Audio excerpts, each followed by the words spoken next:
Hello, my little goblins. We're here with another spicy one. And this is one I really wanted to do. So Dragon Link's got two big additions. One addition we knew was coming.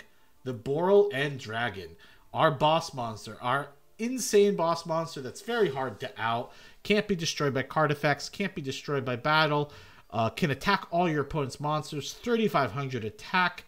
And can negate a monster on your opponent's side of the field or your field every turn. And if you do that, resurrect a rocket monster. So you can actually do this to do some extra Link plays, bringing back or synchro plays. It's just overall insane card. And we also got Dark, the Dark Charmer, which is the best Charmer card because Dark's probably the most used card attribute. So this card is going to be very good for Link climbing. Let's go over the deck list real quick. We run the Effect Veilers and Ghost Ogre. Ghost Ogre is because Adventure, the Draco back, can target the Boral End. And it's a way to just stop the Adventure stuff from happening by just popping the Fateful. We have Ash Blossom for obvious reasons. Probably the best hand trap that you can get. We got two Nibiru, so if we're going second, we have a way of destroying our opponent's board. And then we also will have a way of... I think Nibiru actually might have to go to 3. I think Nibiru to 3 is probably not a bad choice. Because if we're going second, it makes it a lot better. And maybe we could put Max C in the deck. But the deck at 42 is feeling good. Absolouter Dragon, this card, if sent to the graveyard by Dragon Ravine or Foolish Burial, it will let us get a rocket card out of a deck, usually Rocket Tracer. Destrudo is just another tuner that if it's sent to the graveyard, it's a way for us to go into Halki. If you're wondering what we're doing with Halki, Halki is a good extender with the Adventure package. So if we get the Adventure package on the field, so let's say we have the level 4 token with the Wandering Griffin, we can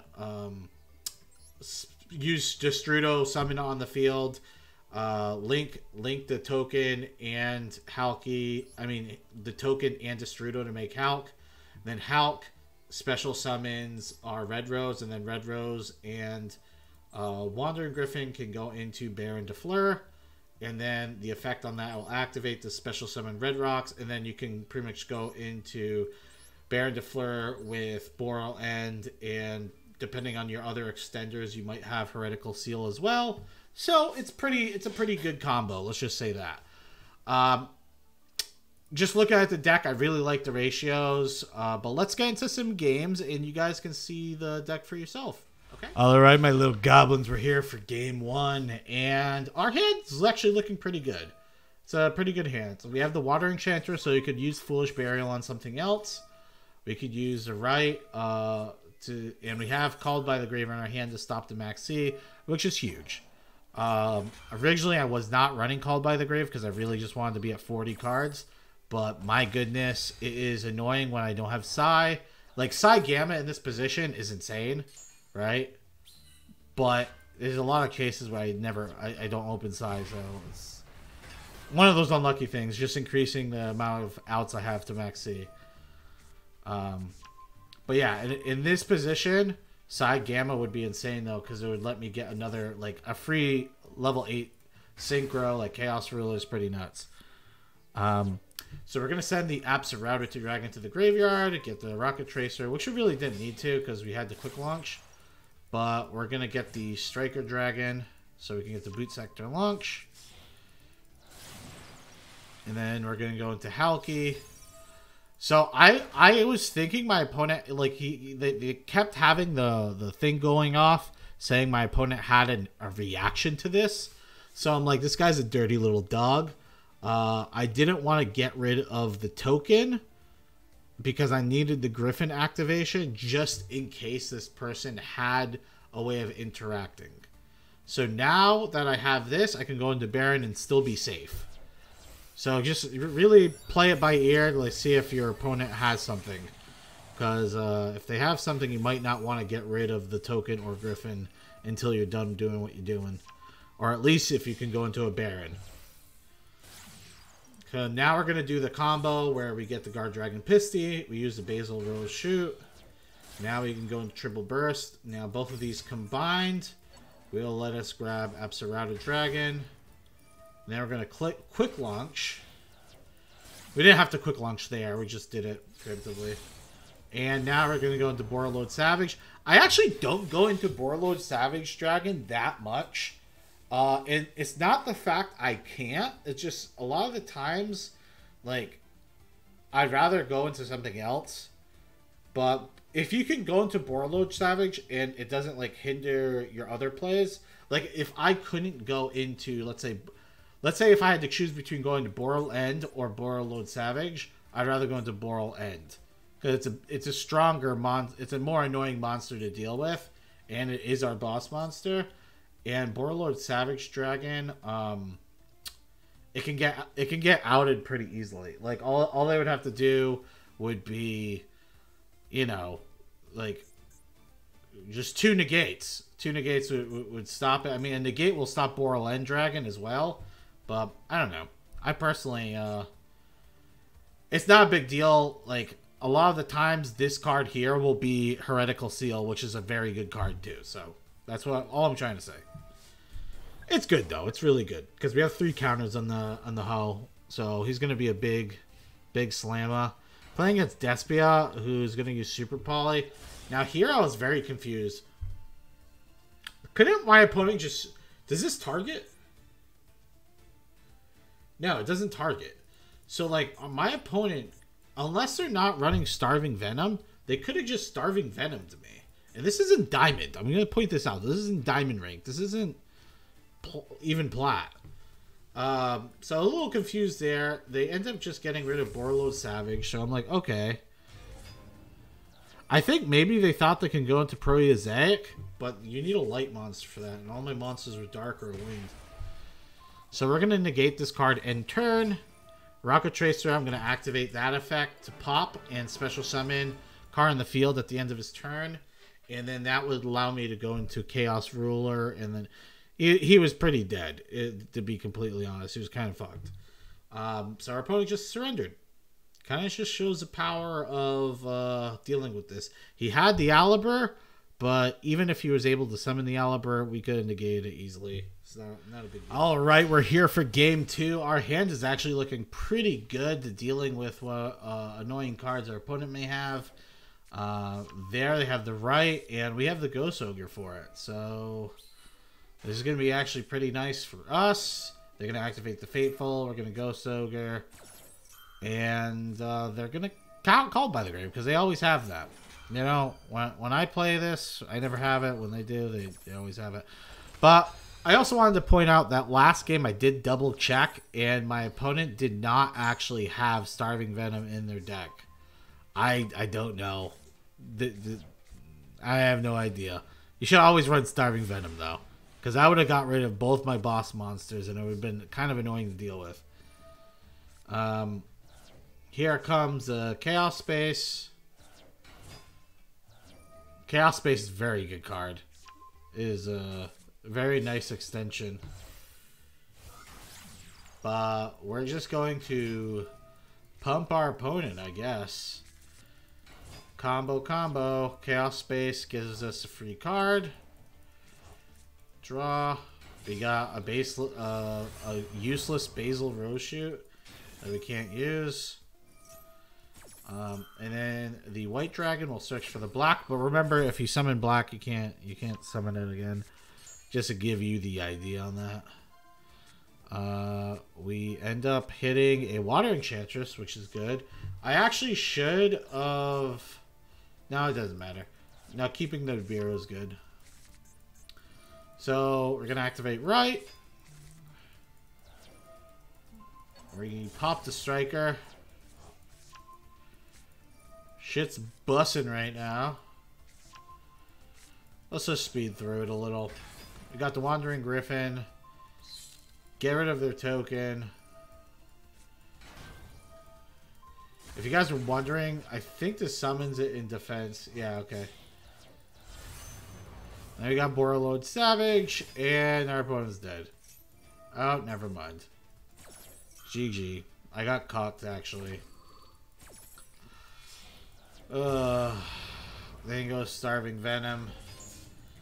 And then, even, like, we get rid of the Starving Venom.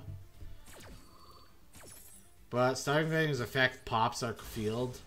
Which, again, is really annoying. So now we're actually kind of in a tough predicament. Our opponent's playing... So Super Poly is something you're going to see almost every fucking game. Which is kind of annoying. Because everyone's playing Despia now. Like, everyone's playing Despia. So, you're going to see the card probably a lot. The good thing it is limited to 2. So, it shouldn't be that crazy. Let's see what we can muster on our turn. Our opponent's at 8k, so it's going to take quite a bit to teach them the lesson that they need to learn, right? But here we're going to go into Hulk. Hulk is going to special summon. Boom. Pisty. We're just doing our combo. Triple burst. Special summon the Borrowload. At this point, I'm just like, you know what? I'm just going to see if he has anything. I'm just going to beat his ass. And sometimes they just don't got anything after that. Right? Because think about it. If he has another Super Poly, right? Super Poly only, like, if he doesn't have a second Starving Venom, then he won't be able to Starving Venom me again. So. Alrighty, guys, we're here for game number 3, and to break up the monotony of Despia deck after Despia deck after Despia deck, we decide to show a game where we're playing against zombies. I know it sounds kind of odd, but it is what it is. We're just getting our adventure package out. We're gonna quick launch. We grab the Draco back. Honestly, this was kind of a misplay. I should have just summoned a card. We should have quick launched so we can get Draco back so we didn't lose a card in card advantage. But it's going to work out regardless. We got the Baron. Then we got the Rox Rose Dragon, which is going to go into Pisty. And now we can go into... Like, this little Rose package is so powerful for us doing what we want to do. And now we got the Borrowload. Now, I was thinking, if I had a light monster, right? If I had a light monster, we could have ended on our good board where we have Heretical Seal as well. Because we could have summoned a Black Dragon Collapser, right? And we could have went to Striker Dragon. And then that could have gone into, we could have summoned the White Dragon, and then both of them together would have made Heretical Seal. Or, scratch that. If we just had one other card to extend, we could have used Rocket Tracer's effect, pop the Fateful Adventure to special summon another Rocket from the deck, and then we could have went into Heretical Seal too. But we didn't have either, so it is what it is. Setting the Called by the Grave could have been the good play. I'm so used to people Harpies feather dusting me. I just didn't want to lose it just in case our opponent had like a follow-up Maxi or something. It's probably not a good excuse, but especially now that we see this. But again, our opponent's an idiot, right? Nobody, like, I feel like a lot of people in Master Duel you're going to play against, they don't know how powerful Borrowload Dragon is. So he sacks my Baron because he's like, oh, I can't let him stop getting Zombie World. Who cares about Zombie World? Your card's never going to activate its effect again. Like, do you understand that? He goes into Vampire Sucker. He summons my Griffin. Right here, I'm just like, okay, summon it. Thank you. And then I'm going to negate your draw. So I'm like, okay, thank you. Now I have Griffin. And I'll be able to get Water Enchantress and have a negate up again. But then he Regekis me, so it's whatever. Again, Borrowload Dragon lives through everything because he's a hero. We are going to Call by the Grave the Doomrock. he has the crossout designator anyway, because, you know, why wouldn't you have a one of in a deck that has like 50 fucking cards in it? No, not 50. He's probably running like 40 something. I was just being salty. But we're going to just preemptively negate the Doom King. Remember, he can't respond to he can't respond to Burrow and Dragon, so this just counters him completely. So it's like, okay, now I get to do anything I want because you have 2 cards on the field that are completely negated. You can't do anything with them. We're going to attach our Draco back. We're just going to actually bounce back to Doom King. And then we can go into Chaos Ruler.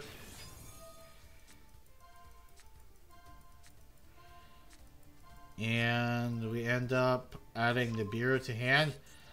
This was a misplay. This was a misplay I was talking about that I thought of. Was I should have just sent them all to the graveyard. Because now I don't have a light to send to the graveyard for Black Dragon. But it doesn't really matter because we're just going to go into Access Code. I guess it didn't matter because we just discarded it anyway, right? To the Nightmare Unicorn.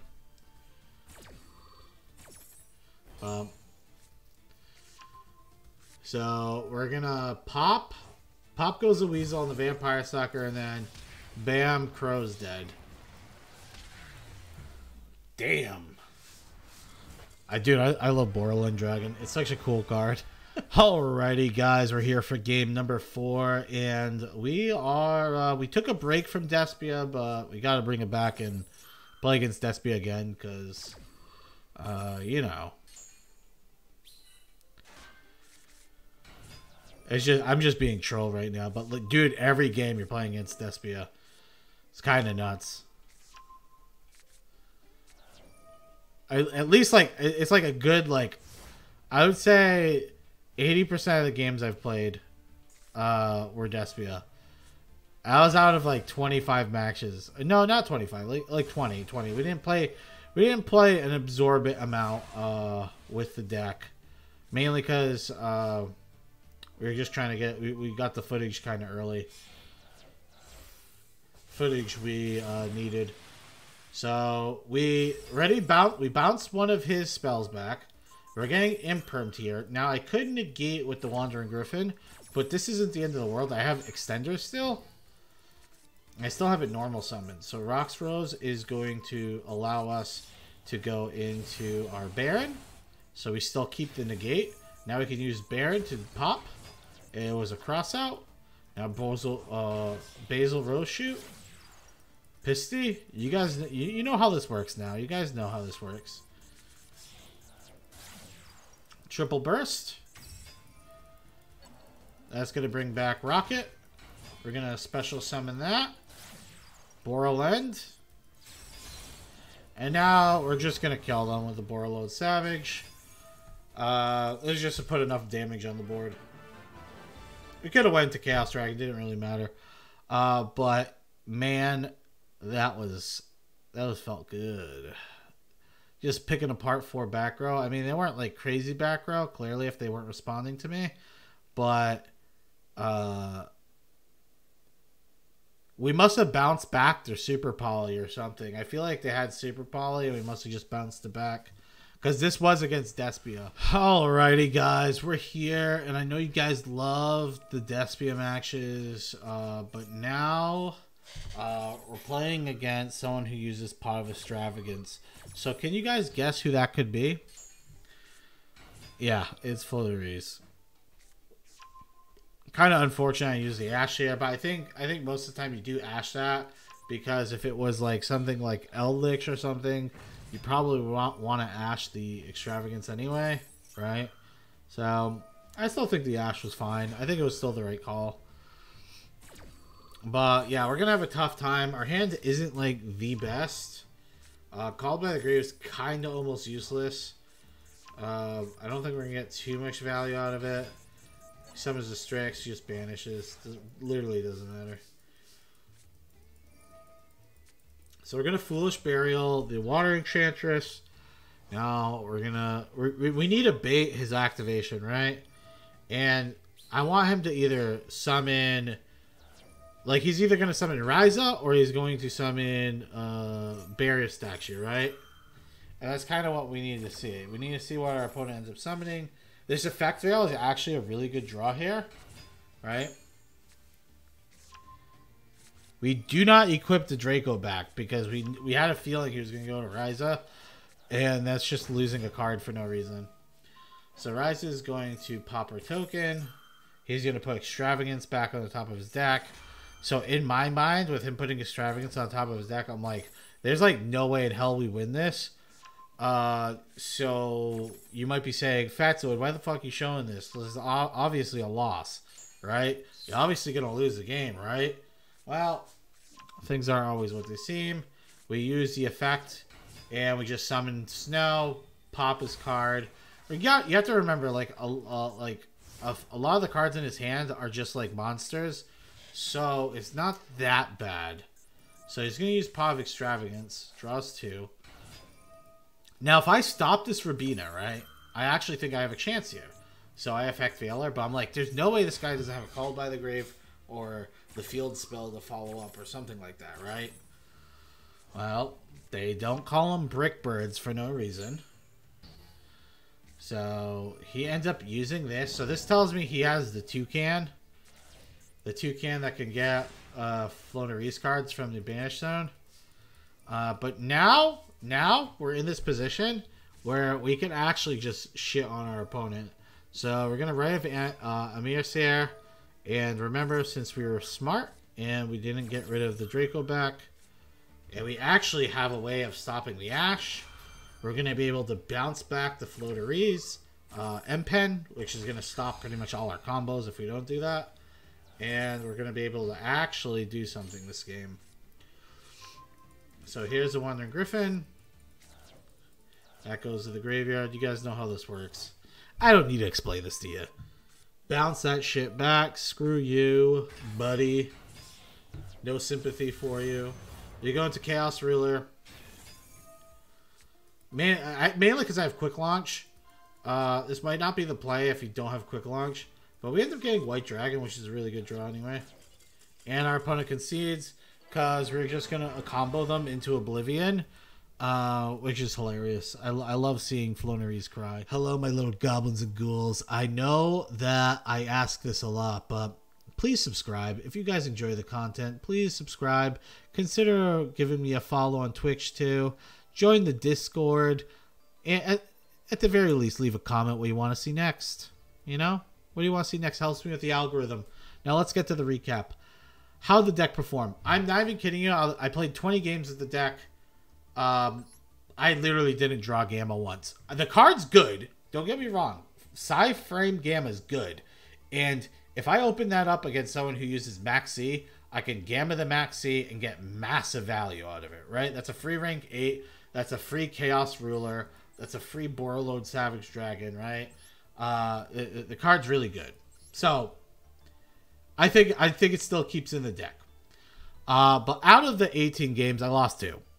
And I played against Despia like 60% of the time, 70% of the time. It was kind of nuts. And we just stomped everyone out. It was kind of disgusting. When we got Burl and Dragon, if they did not have a Kaiju, like exactly like a Kaiju or Super Poly, it was like an instant win.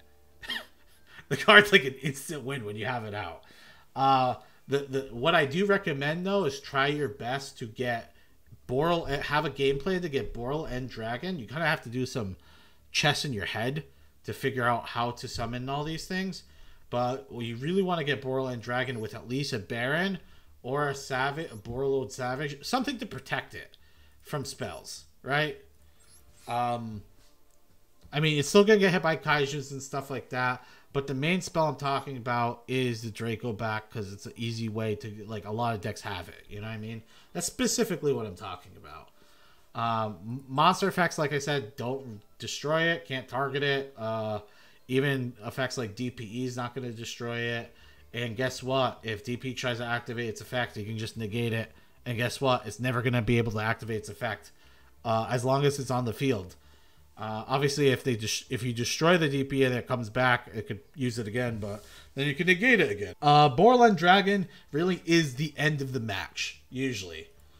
The fact it can attack all monsters on the field once is nuts, because that means you pretty much, it's like a board wipe that comes with damage if their monsters are in attack.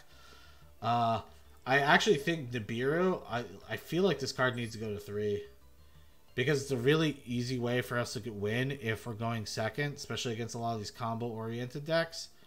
That was really good. Some people might say, oh, you should put Cross out. I actually didn't feel the need to put Cross out on the deck. If I did put Cross out on the deck, I might have to edit it just so I like maybe go down 1 on Effect Veiler, just to keep the card count low. Just because you'd want to put a Max C in here if you're running 1 cross out.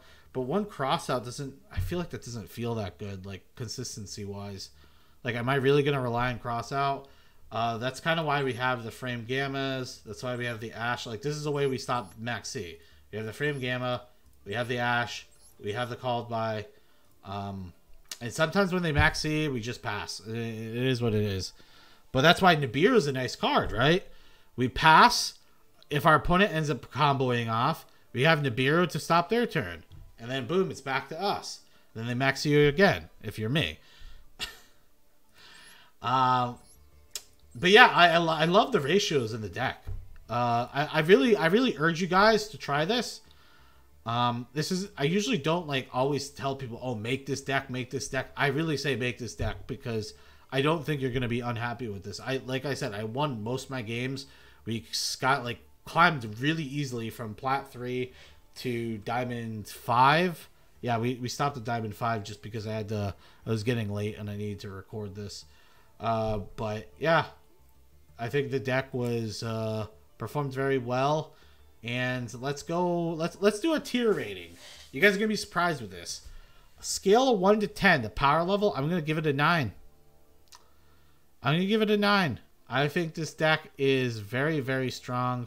Wait, did I give Despia a 9? I think this deck couldn't contend with Despia. Super Poly's tough. Like, if your opponent Super Polys you, you're kind of fucked. But that's with, like, any deck, right? Like, most decks are just fucked when you Super Poly. At least this deck, I can, like... Even if we get Super Polyed, I feel like a lot of the times we can just climb back out of that. I guess it depends if they have a Mirror Jade and everything else and then they Super Poly, you're kind of fucked. You're probably super fucked. But for the most part, I would say this deck on a scale of 1 to 10, I think it's a 9. I think the tier status, I think this deck is definitely going to like... I feel like it's at 1.5 or maybe bare minimum 1.5. I would not be surprised if in the next like big Master Duel meta tournament or a tournament coming up that this type of deck, not this deck specifically because someone might build it a little different, but this type of deck with Borderland Dragon, Dragon Link, I would not be surprised if they top 8 it or won the event. Just saying. The deck has a lot of power behind it, and I think it's well equipped to handle a lot of things in the meta. So that's my opinion. I hope you guys enjoyed. Remember, subscribe to the channel if you haven't. I know if you didn't. And I'm going to say you're a naughty little boy or girl or goblin. Not sure. But have a good one.